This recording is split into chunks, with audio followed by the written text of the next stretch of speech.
when we talk about what drives us and our principles, if you will. We have three. Innovation is one, customization at scale is another, and the third one is what we call platform interoperability. Hi, I'm Eloise Goulder, head of the Data Assets and Alpha Group here at JP Morgan. And today I'm so pleased to be joined by Rui Fernandes, Global Head of Markets Trading Structuring here at JP Morgan, to discuss the evolution of the trading and the structuring business and where it could go from here. So, Rui, thank you so much for joining us here today. Thank you for having me. Well, Rui, could you start by introducing yourself and your background? Sure. So I've been at JP Morgan coming up to 18 years, always in a structuring capacity. I started running our fund derivative structuring business as part of the equities division. And I grew over time to include more asset classes and more regions. Today, I'm fortunate to run the global structuring team across equities and fixed income. It's a team of about 140 people spread between London, New York, Paris, Hong Kong, Tokyo, Singapore, and Mumbai. I started out as an aspiring academic. So I did a PhD in economics, very driven by research and intellectual curiosity. But then I realized that really my heart was more on the commercial side and the business side of finance. And I moved to banking after my PhD. Fantastic. And the structuring function you're referring to, can you really articulate what it does and what it means to be a structuring business? So, the word structuring and what structuring actually means has evolved over time. So structuring today really means trying to deliver a very specific, customized risk profile delivery mechanism to a client in a non-flow way, i.e., not a flow instrument or flow trader, but rather something that is customized for the client, understanding the risk profile, but also the nature of the client. So the needs and the way in which a corporate or a hedge fund or an asset manager or an insurance company wants to interact with JP Morgan and the way in which they want a product or a solution to be delivered to them varies greatly from an accounting perspective, regulatory capital, tax. So understanding that client dimension is also critical to what we do.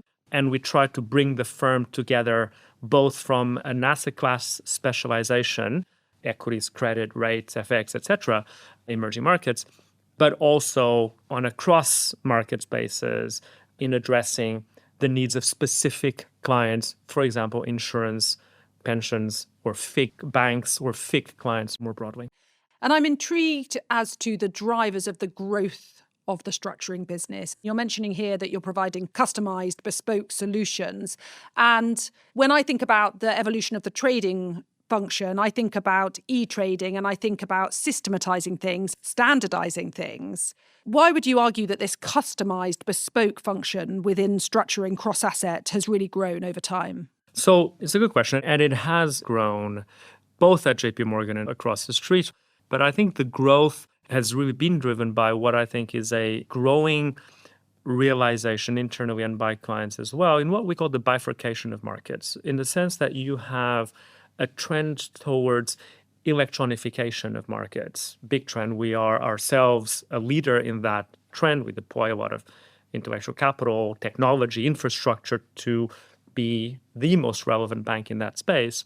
And with automation and electronification of markets, that really comes with standardization, because that is the way to achieve liquidity, because the more standardized instruments you have, the more you can channel liquidity towards those assets. So therefore, the tighter bid offer, more liquidity for clients. Yeah. So that's one trend.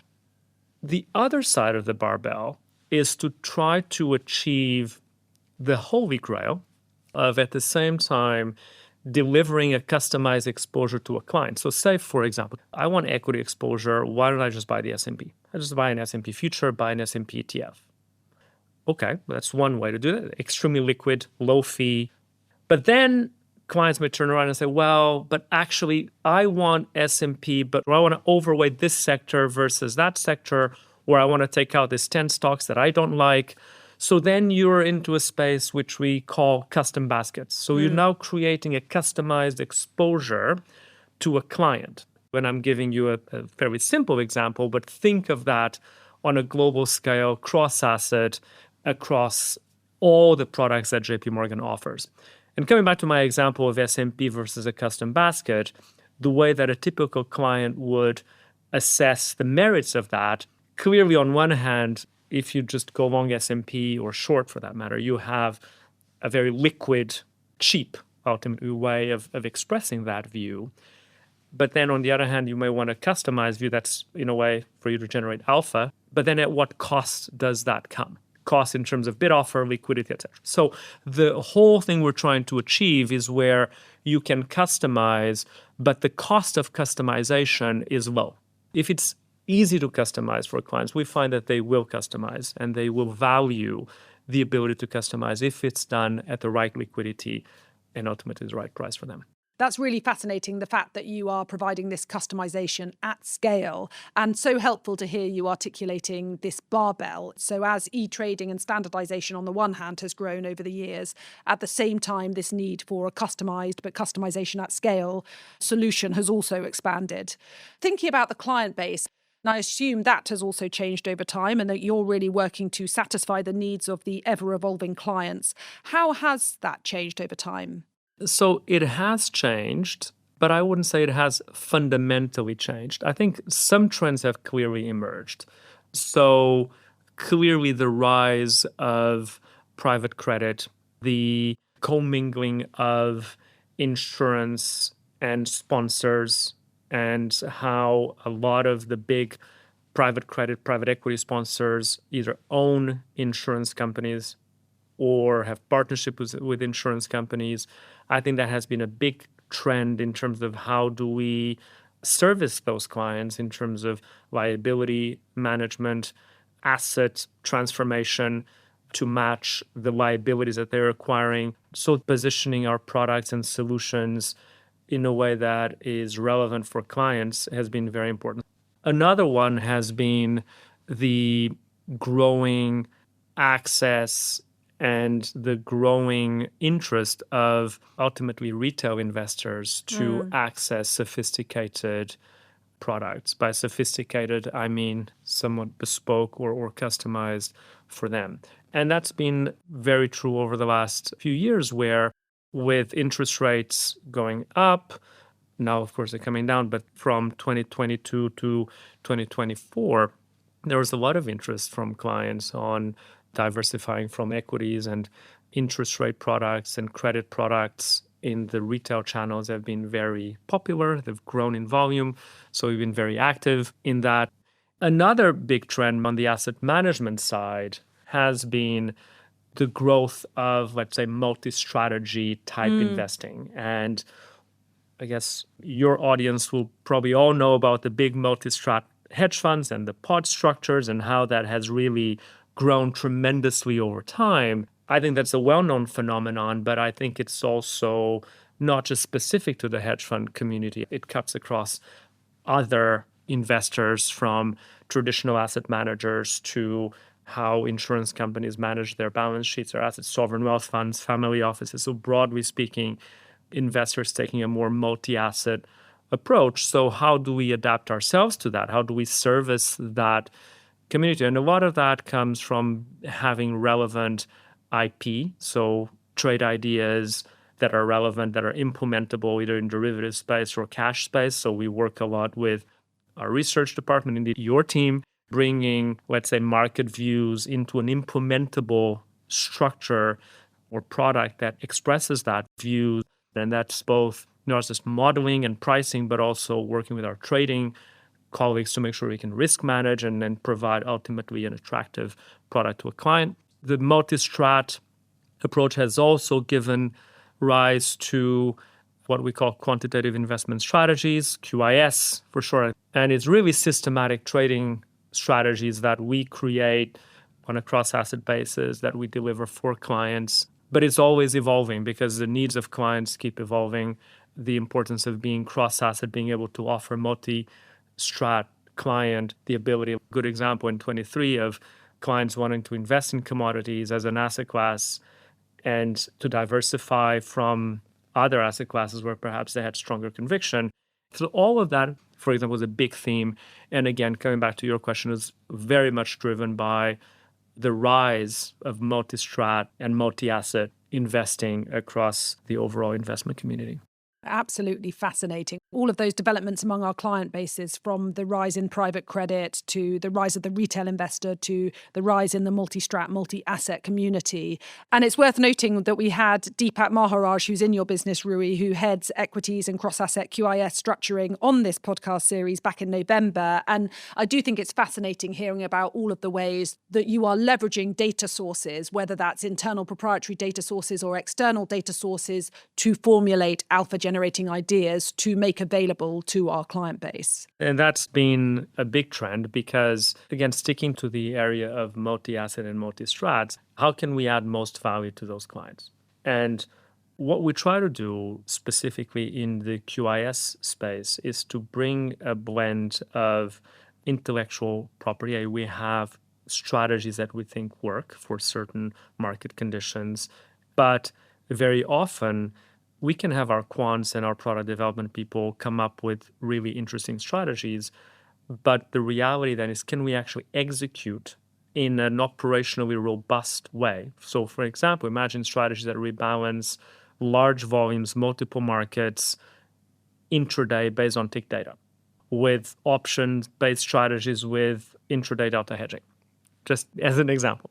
We can design a strategy that on paper looks great, that clients like, but can we actually execute internally, given our own trading systems, in a robust way to deliver that strategy to a client, but also at a cost, i.e. with embedded bid offer charges that actually make sense to the client. So that we're optimizing the IP generation with the execution capability and cost associated with that.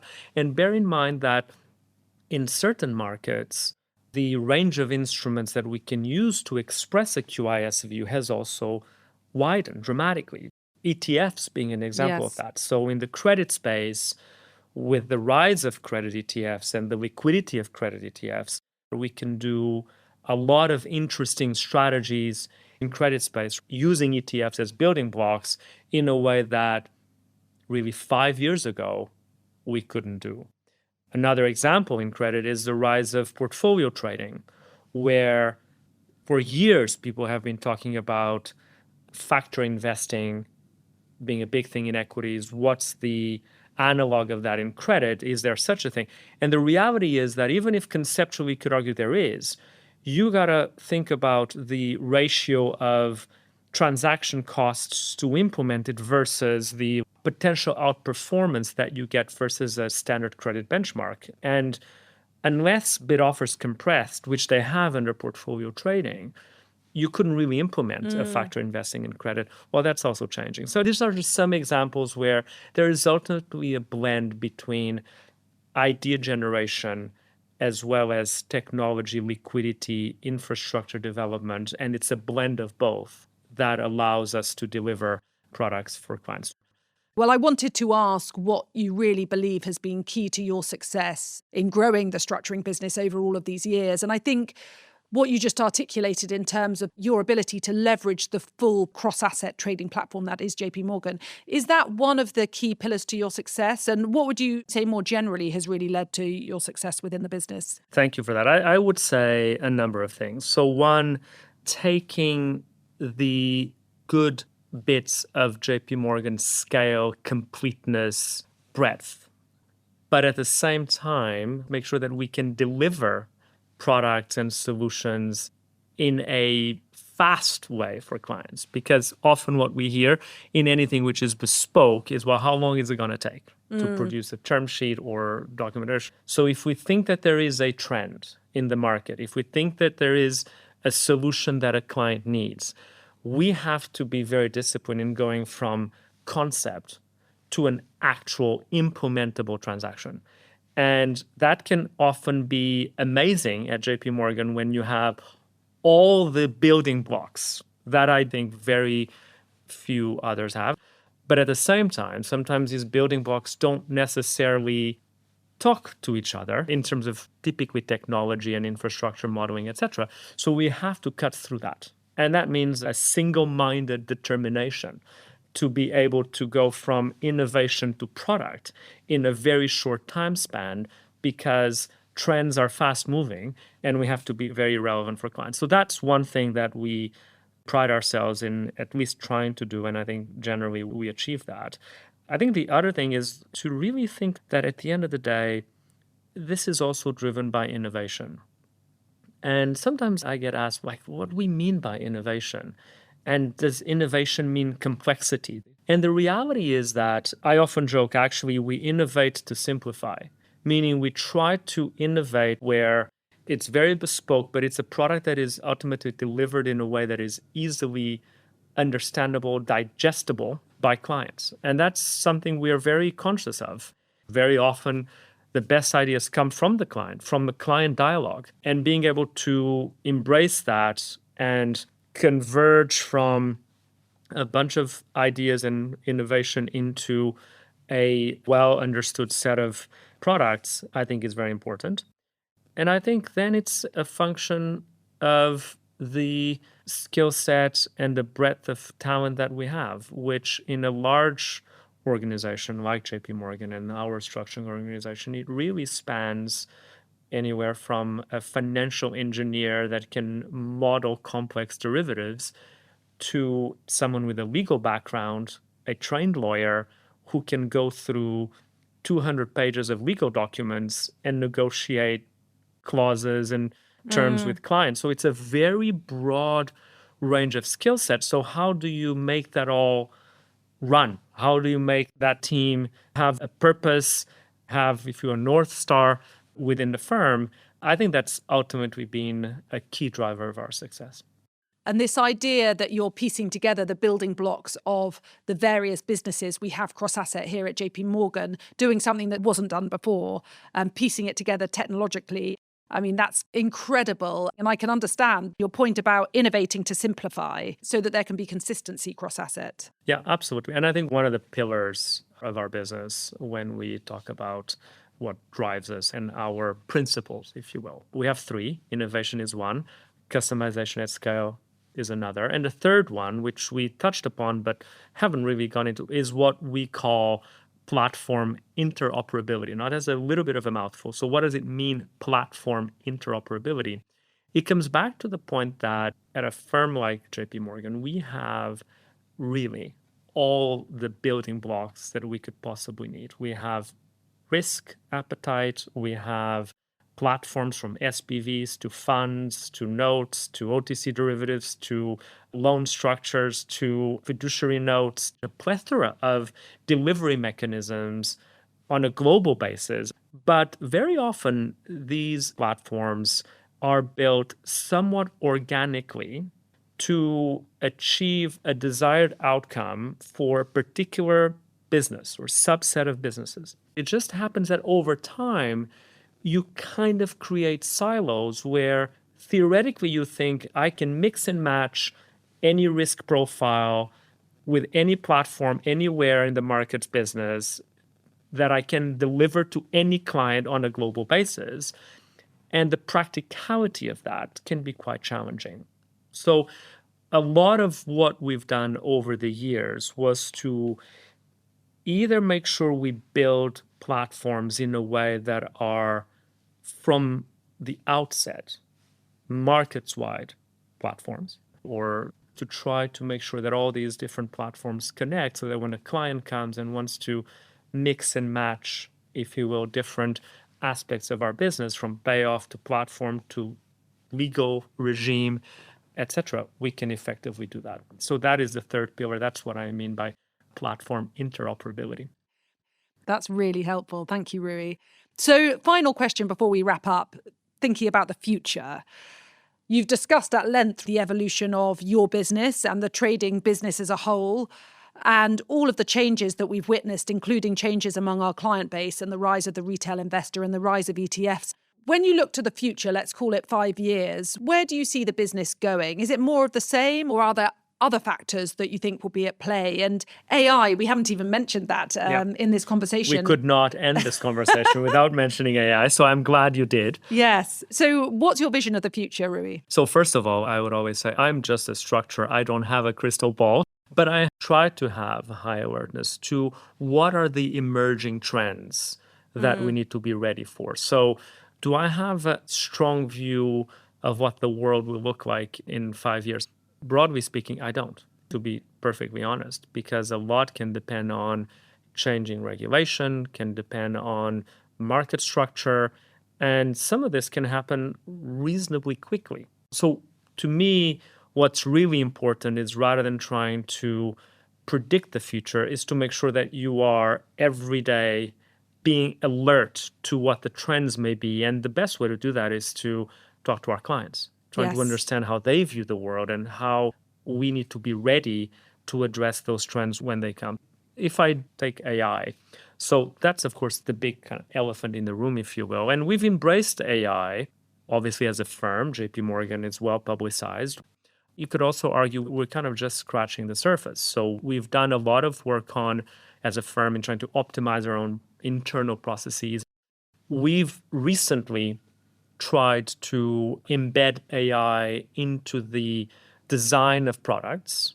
And that was a kind of a Rubicon, if you would. We had to think a lot about how do we embed AI into a product construction that is well understood by clients, but at the same time is actual AI has meaningful impact into how the product is constructed and actually makes sense in terms of the return that the client gets. So all of that, we spent a lot of time getting that. It was quite an interesting exercise, but it did set the scene for us to think more broadly about how do we bring AI, how to bring AI signals to create quantitative investment strategies. For example, we launched a product that was widely publicized at the time called Index GPT, but that's really the start of a thinking process for us in embedding AI into our product design. I do believe it's a promising area. And if you think about what we were talking earlier about customization at scale, you'd naturally think that an AI-powered customization engine must have legs. So how do you do that? There's a lot of work to get to that, but I think that's the future. More broadly, in terms of market trends, I do think that the trend of public and private markets and how that frontier will settle and how insurance balance sheets come into that, private markets versus public markets, not just in credit, but also in equities and other asset classes, arguably, and how us as a provider of solutions, be it capital solutions, financing solutions to that ecosystem, how we remain relevant, frankly, and how we adapt to those trends. I think that's an important area. And then we touched upon it already, but let's say the growth of listed products like ETFs and the channeling of liquidity towards ETFs, and if that is a trend that will continue, which I personally think it will be, how do we embrace that? Whether we can construct products based on ETFs for our clients, we can create our own ETFs in a way that is relevant for clients. How do we do all of that will continue to be a big trend. Well, there's so much to watch. But as you said at the outset, the importance of speaking to the client, listening to the client, and being nimble and responding to the evolving client needs is clearly front and center. Absolutely. So thank you so much, Rui. I mean, it's been really fascinating to take this step back and hear your perspectives on how the trading and the investment management business as a whole has evolved and how structuring is such a critical part of the picture now. And many of the drivers you've spoken about tie into themes that we often discuss on this podcast series: the rise of the retail investor, tracking the retail investor and social sentiment via social media, and the evolution of alpha signals and how you're packaging in this customization at scale various alpha signals in your QIS products, for example. So, Rui, thank you so much for taking the time to come and speak with us here today. Thank you. It's been my pleasure. Thank you also to our listeners for tuning into this bi-weekly podcast series from our group. If you have feedback or if you'd like to get in touch, then please do go to our website at jpmorgan.com/market-data-intelligence, where you can always reach out via the Contact Us form. And with that, we'll close. Thank you. Thanks for listening to Market Matters. If you've enjoyed this conversation, we hope you'll review, rate, and subscribe to JP Morgan's Making Sense to stay on top of the latest industry news and trends. Available on Apple Podcasts, Spotify, and YouTube.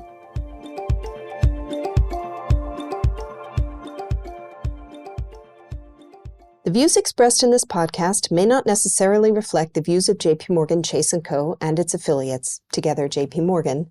They are not the product of JP Morgan's research department and do not constitute a recommendation, advice, or an offer or a solicitation to buy or sell any security or financial instrument. This podcast is intended for institutional and professional investors only and is not intended for retail investor use. It is provided for information purposes only. Referenced products and services in this podcast may not be suitable for you and may not be available in all jurisdictions. JP Morgan may make markets and trade as principal in securities and other asset classes and financial products that may have been discussed.